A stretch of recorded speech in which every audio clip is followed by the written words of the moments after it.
two emotions. So she's like, right now I am feeling awesome and silly because um, I got to see my friends this morning.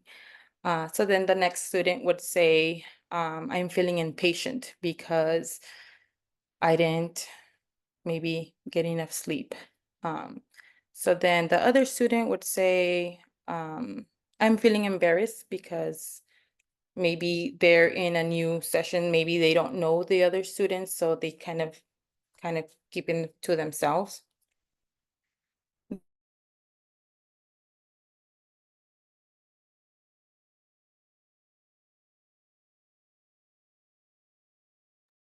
Right now, students are in a breakout room, focusing on their lesson that they prepared for week 3. Their assignment for week 4 is to take notes on the students that are in their breakout group. They'll be watching at least 2 other additional students focus on presenting a lesson plan, a group lesson. The students would learn each other's strengths and weaknesses and learn about their own strengths and weaknesses and present and write this up in an essay for week 4.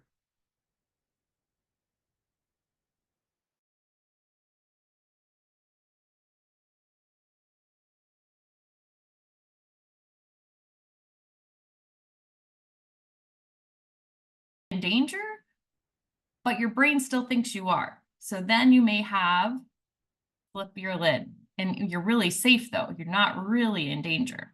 So imagine you're trying to leave for school, but you can't find your clothes that you wanted to wear. You're starting to get stressed about being late. You can't remember where you last saw them, and you start shouting at your little brother when he comes in the room. This is flipping your lid. You're losing kind of control of your emotion because the stress and worry is triggering that part of the brain. It thinks you're in trouble. So what if you're taking a test and the first question is super hard? You know your mom is expecting you to get an A, but you don't think that will happen. And all of a sudden your brain goes blank. You can't remember anything. That also is when your lid has flipped. You don't have access to that hippocampus anymore, and you can't remember what you studied the night before.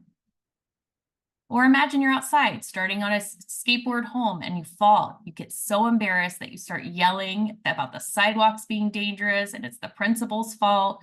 Everything's unfair. Nobody better laugh or else. This is also flipping your lid, and it's more of that fight response. Imagine you get called into the principal's office and you panic and you try to hide under your desk. That's also flipping your lid. You're trying to escape and get away or freeze. What if you've given a presentation in front of the class, kind of like what I'm doing right now, and you get nervous about what people think and you just want to run out of the room? This would be flipping your lid. So what can we do if our lids flip? How can we get our wise owl to come back and control? So a couple of things we can do. What do you guys think? So here are some examples. It says take a slow, deep breath. So let's just practice it. And then I'd have them practice. Or you could tell someone how you're feeling, talk to a friend and work through your feelings. Or pay attention to like different things around you to kind of settle your system down. So look around, see what you smell or taste, hear or touch, kind of brings that owl back down because it's bringing that attention to your thinking. So another thing is you talk to yourself, remind your wise owl that it's just the guard dog. It's just my amygdala, it's barking, I feel stressed, but I'm not really in danger. So some self-talk, so we can kind of remind ourselves, we can do this, we're in control. And as your system calms down, that part of the brain comes back down and you're able to access your thoughts and be able to think more clearly. So when have you used this strategy when your lid is flipped? Has anyone had this experience? And then I talk to the kids. We share our experiences. If they're not talking, what I've used with kids in the past is I have they pick a name out of the hat, somebody pulls it, and then we start sharing based on whose name gets pulled. And if they don't, no stress. If they don't have an example, we move on, but just to try to stimulate conversation. All right. So that is the end of the lesson. And I would end with kind of reviewing the different parts of the brain, what we learned. So kind of that check back in to see if they caught some of the ideas, and just see how much they understood, and then maybe come back and still go through those ideas of which part of the brain is in charge. And that is it. And then I'd have them sign out, and that's it. So thank you.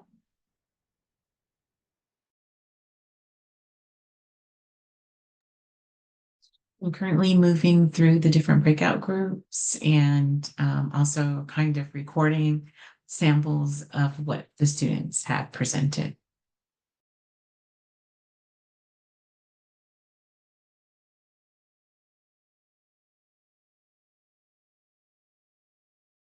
And I would advise the student to pick one from each, and then the fourth one, whichever one they want, because sometimes a lot of students will choose highly competitive, and then they realize when they hear back that sometimes they don't get into any of the schools. And here are the requirements. As you can see, that the requirements have gotten longer since we started with the community college, the Cal States, and then now the UCs. The requirements are longer, and then you can see the cost and the fees. Here too, you want to let them know about the extracurricular activities and the personal statement. I know that a lot of students had a really hard time writing about themselves, and some of them that qualified didn't want to apply because they didn't want to write a personal statement. And then here, I would like talk to them about the private and independent colleges, and just have a visual of like different schools here in California. Some schools, like I work for Occidental College, so it's a very like nice school with very small classes. So I would talk about the student. If you like to be in small settings, this is the great like a great school or a great system for you to apply, and and just explore different colleges. And here I will talk about them, like I will talk about the different, like we have about 70 colleges. We talk about the type of the type of institution. It's a 2 and 4 year. Well, you can get it's a 4 year, and then you can get all the different degrees. And like I said, for privates, I would just let them know that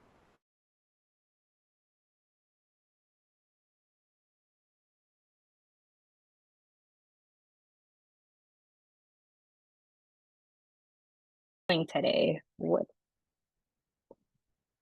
got it. So what mood are we in? What are we feeling? And I would start off to set the example. I am feeling, whatever it is I'm feeling. And then I would continue, and I would kind of pick, hey, so what's going on? And we would all share how we're feeling.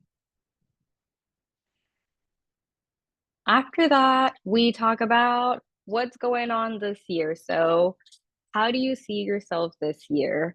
And again, we have these cute little characters. So we would go ahead and pick. I would pick one. So how do I see myself this year? And I would pick, the strong one or whatever it is. And I would answer these questions just so I can give them an example of, are you hopeful? Are you ready to explore? Or perhaps you're ready to chill and just relax this year. Tell us. So I would put myself in that scenario. We would all go around sharing. I have thought about if there's a kiddo that doesn't want to share, how I would approach it. So maybe if they don't want to answer all the questions, that's okay, as long as we get one answered, staying in their comfort zone. Right? And we would talk about our long-term goals for this year. So something we can all work together. We can work together one-on-one or in the group long-term for this year. And as a counselor, I would take note of this goal for the kiddo.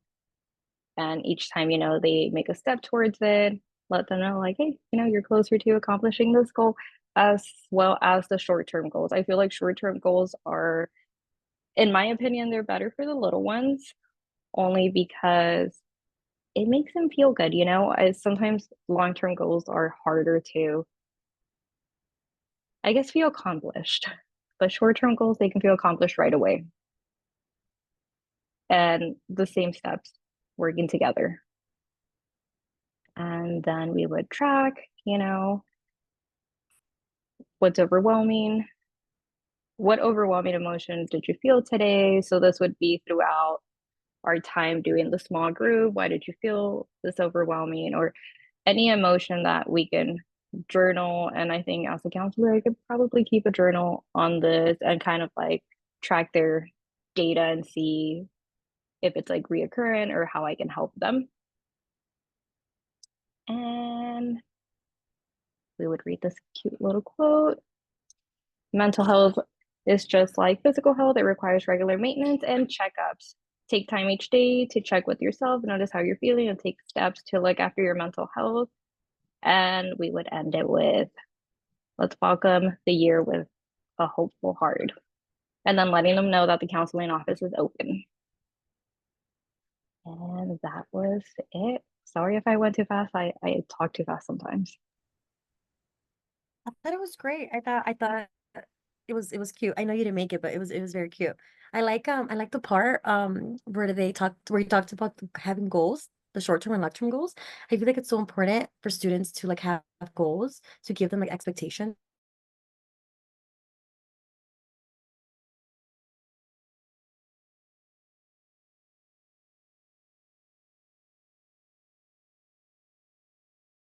That group session time goes fast by the time all kids are there and you're like really getting into the lesson. So I would end with a game.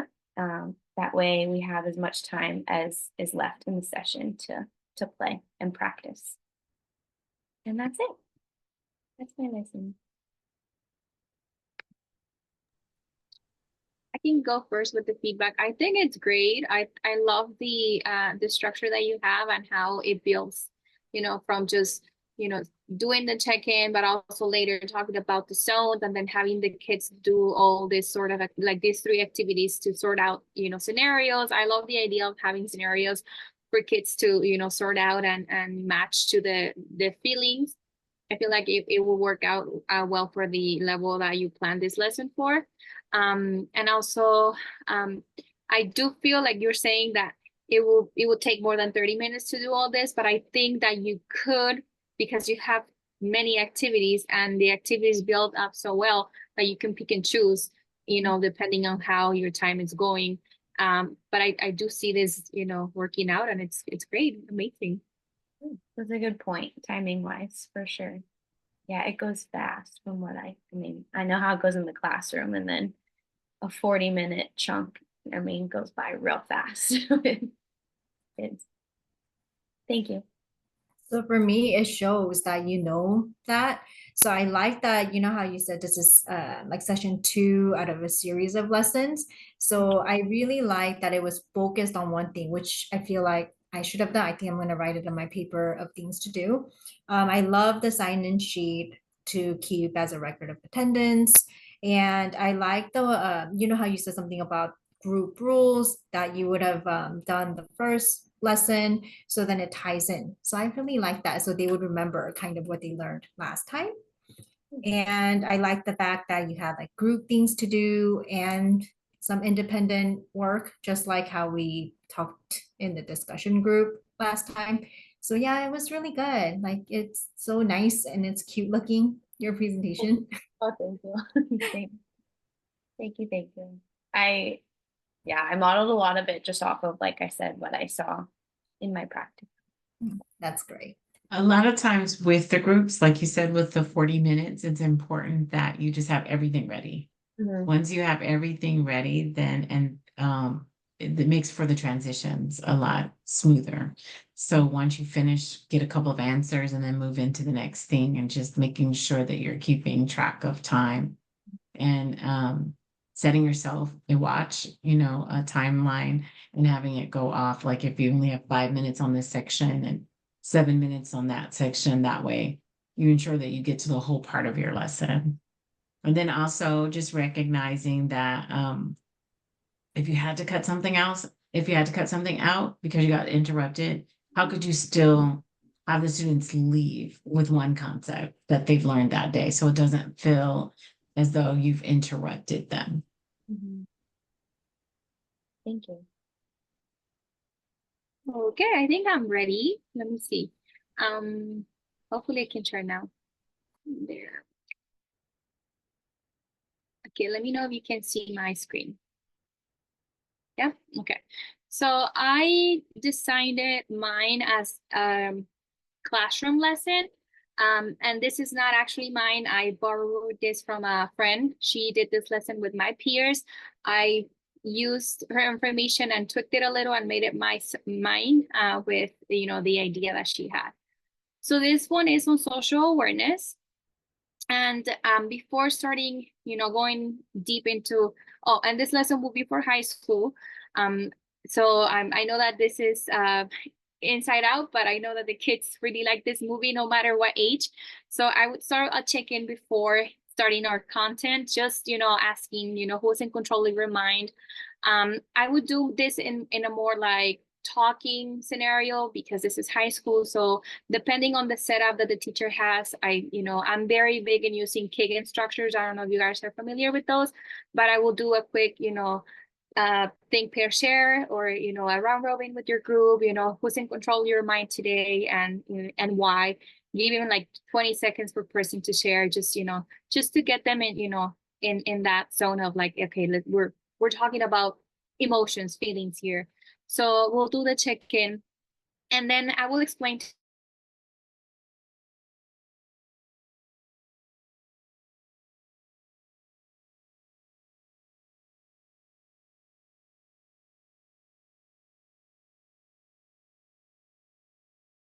as you can see, there are counselors, teachers, parents, siblings, peer mentors, and not only those resources, but they should, I did include some coloring books that students can have access to. I know some students at the middle school that I interned at would come in to actually just color and then go back to class. And that was kind of like a little break for them. So I did include that, some simple books and some fidget toys for them. So if like a student is even in the middle of a presentation fidgeting with their hands, like you can pass that out, or you can address, if you're feeling anxious, you can step outside.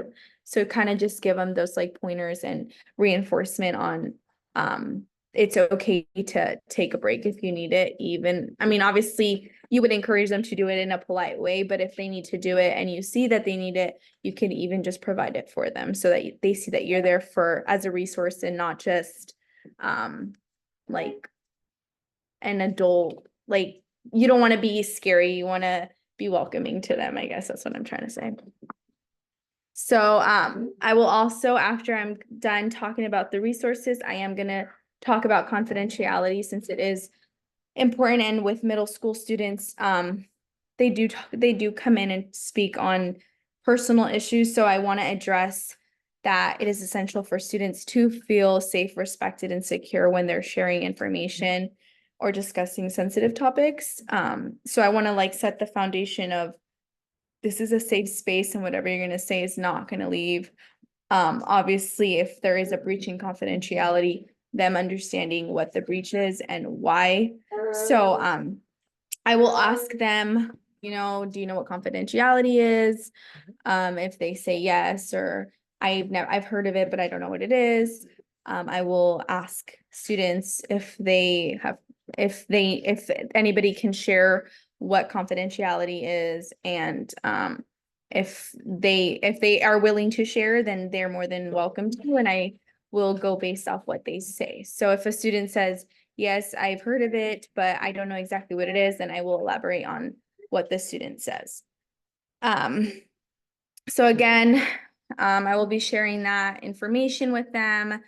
And then I want to also make clear that as like maintaining the confidentiality. Oh, I already said that. Students won't disclose information being brought up in the session, so. And then I will go on to how to prepare. So this purpose of the slide is to show the students the importance of developing consistent habits. So being able to show them that sticking to a consistent routine can help them boost their performance. So maybe in this, we can ask, I can ask the students, like, what is something that you do every single day before you go to school? And how does that make you feel? So kind of like having them think a little bit about things that they not knowingly do every single day, just to show them that, you know, we do habits, and we are, as humans, it's important for us to stay to a consistent schedule, just so that, you know, we feel sane in some way. So being able to stick to habits, and I have here talking about like sleep and eating nutritious food and how that could help us prepare and retain information is important. So I will go around asking students, you know, what are some foods that you eat that you feel make you feel better? Because nutritious food is brain power. So if they will say, I like vegetables because I feel like they give me more energy, and I'll be like, okay, like, how do you feel when you eat? And then I will elaborate on that, or I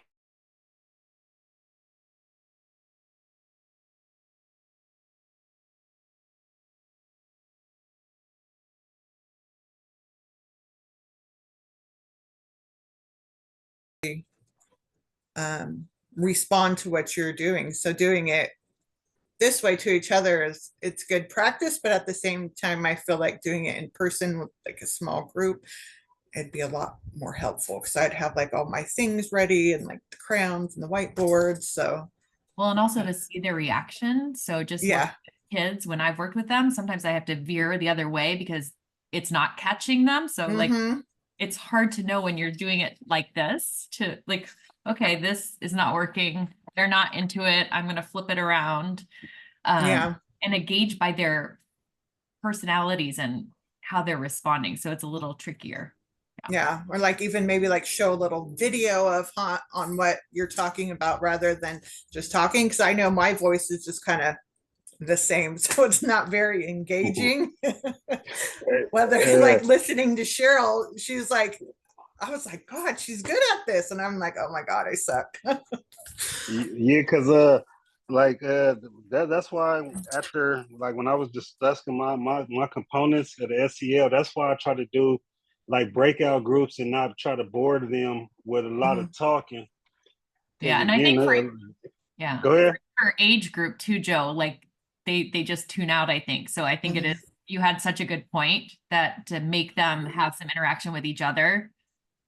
Yeah, so like that's why I try to put like a pair share after like each component, and I try to be brief, but try to get to the point while I got their attention.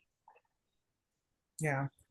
Also be aware that, you know, it flips really fast. Like you'll have the ones they'll do the pair share, and then you'll have the ones that won't find a partner, that won't pair up. And you've got to kind of quickly get over there and get to that group, and that person who's standing, who's trying to avoid getting together with someone, and just kind of model that. And when I'm in my 4th and 5th graders, it's easy for me because I've pretty much had them my whole since TK.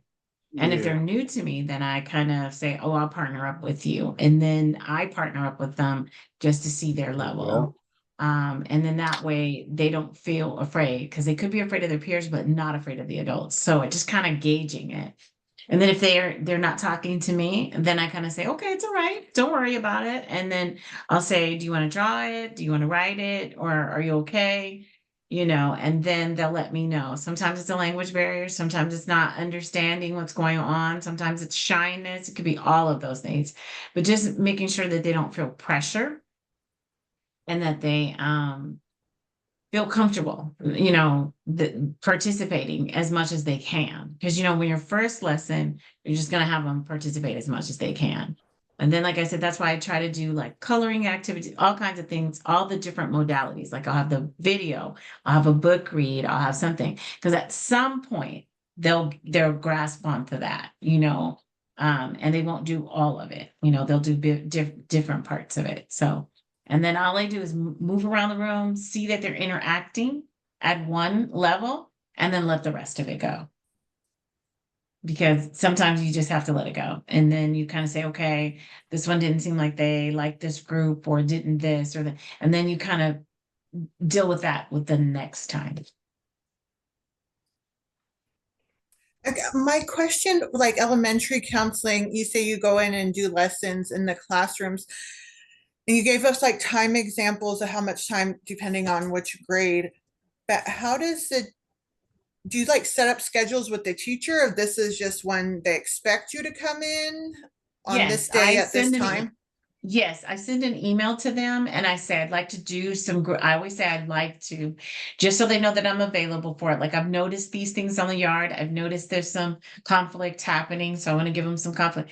And most of the time they say, oh my God, thank you. Thank you. Thank you. After recess, I can't get to my math because of the conflict.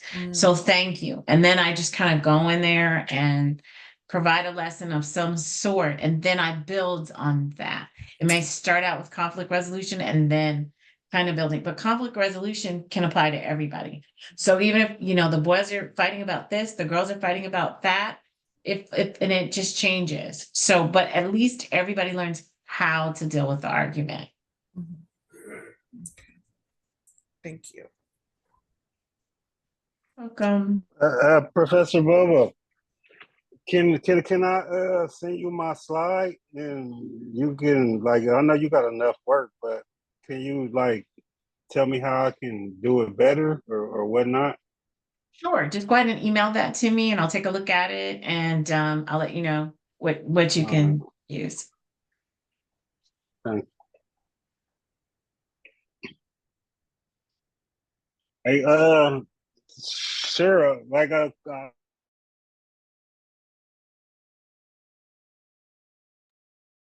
So now I've been through all of the different groups and they're finishing up their presentation to one another. And I'm going to be closing out the breakout sessions and including class. So this is where I'm going to end my recording for class. It's currently 7:08.